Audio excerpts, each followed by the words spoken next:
It was a night like any other in the sleepy town of Midnight Creek, a place where the quiet rustle of the wind through the trees was the loudest sound most days. But on one fateful night in late October, everything would change. Just after midnight, a loud bang echoed through the quiet town. The kind of sound that cuts through the stillness like a knife, followed by a scream, a sharp, desperate cry that sent chills down the spine of anyone who heard it. And then, nothing. Absolute silence.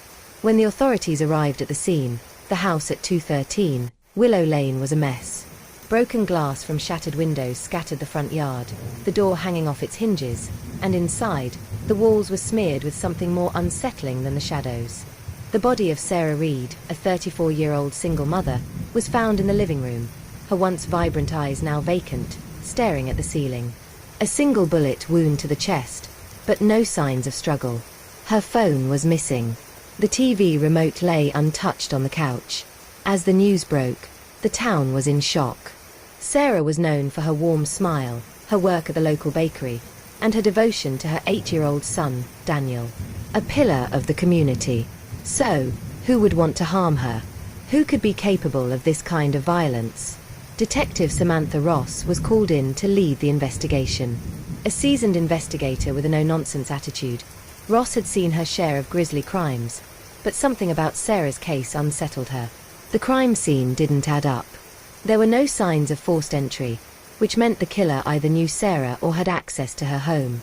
Her purse was untouched on the kitchen counter, and nothing appeared to have been stolen. Everything seemed too clean, almost too easy.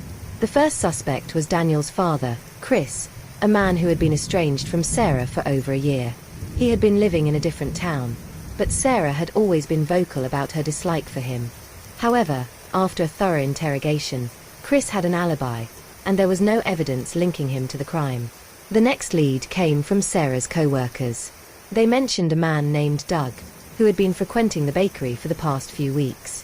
Doug was a loner, someone who didn't fit in, but no one thought much of it.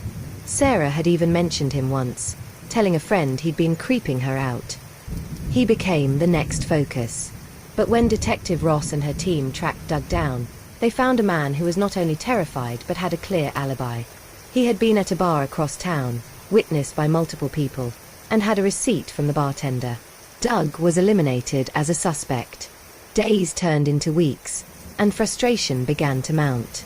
Then, a breakthrough came from an unexpected source. Sarah's phone was found in a creek just outside of town. The phone's data revealed something chilling, a series of texts from an unknown number, threatening Sarah.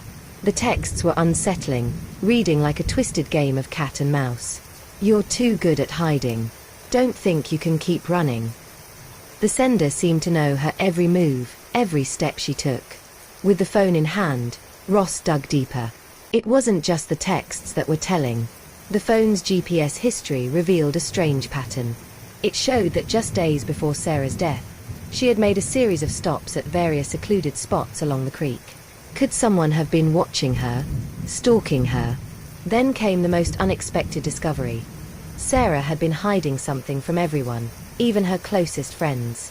In a secret drawer at her desk, Ross found a small stack of letters, written in a handwriting that didn't match Sarah's. These letters were written to someone named David, who she had apparently been seeing in secret for several months. The letters detailed a tumultuous relationship, one filled with passion but also fear. David had become increasingly obsessed with Sarah, demanding more of her time, more of her love. In one of the last letters, Sarah wrote, "I can't do this anymore. You've gone too far." The plot thickened. Sarah had been having an affair with a man named David White, a well-known local fisherman with a reputation for being volatile. His temper was legendary, and people had often described him as intense. It became clear that he was the missing piece to the puzzle. When Ross confronted David, he denied everything. But there was something in his eyes, something that betrayed his calm demeanor. He had been caught in a lie, and when he was shown the letters, he snapped. The confession came out in a torrent of emotion. David had been in love with Sarah, but he couldn't stand the idea of her leaving him. In a fit of rage, he had gone to her house that night to confront her. What followed was something neither of them had planned. Sarah, terrified of David's anger, had tried to push him away. But in a moment of madness, he shot her.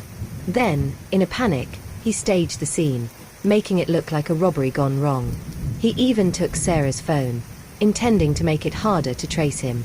David was arrested and charged with first-degree murder. The town of Midnight Creek was rocked by the revelation. The man they had trusted, the one they thought was harmless, had been hiding his darkest side. The community struggled to come to terms with the betrayal. Sarah's son, Daniel, was left to grow up without his mother, but thanks to the investigation, he would have a chance at a better future.